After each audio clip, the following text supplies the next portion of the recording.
ભરૂચના કંસારવાડમાં વિશ્વાસઘાત. સોનીની દુકાનમાં કામ શીખવા આવેલો કારીગર ₹5.32 લાખના દાગીના લઈ ફરાર. શહેરના ભરચક ગણાતા કંસારવાડ વિસ્તારમાં એક સોનીની દુકાનમાં ચોરીની સનસનાટીભરી ઘટના સામે આવી છે.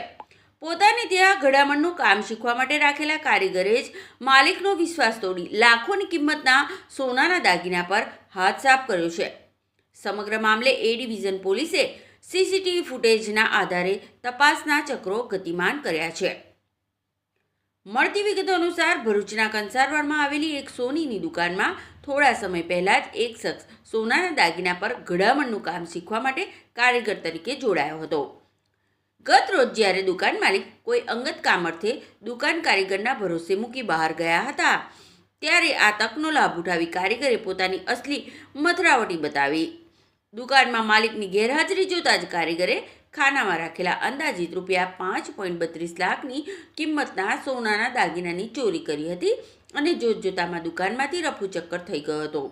માલિક જ્યારે પરત આવ્યા ત્યારે કારીગર ગાયબ હતો અને તપાસ કરતા દાગીના પણ મળી આવ્યા ન હતા. સીસીટીવીમાં કેદ થઈ ચોરી.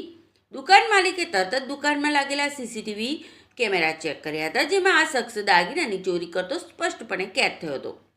સીસીટીવી ફૂટેજમાં કારીગર અત્યંત સાવચેતીપૂર્વક દાગીના ચોરીને ભાગતો દેખાઈ રહ્યો છે, જે હવે પોલીસ માટે મહત્વનો પુરાવો બન્યો છે.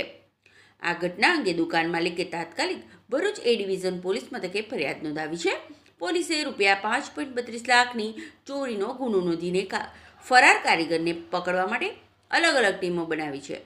સ્થાનિક વેપારી મંડળમાં પણ આ ઘટનાને પગલે રોષ જોવા મળી રહ્યો છે અને વેપારીઓને નવા કારીગરો રાખતા પહેલા તેમની ઓળખની પૂરી તપાસ કરવા અપીલ કરવામાં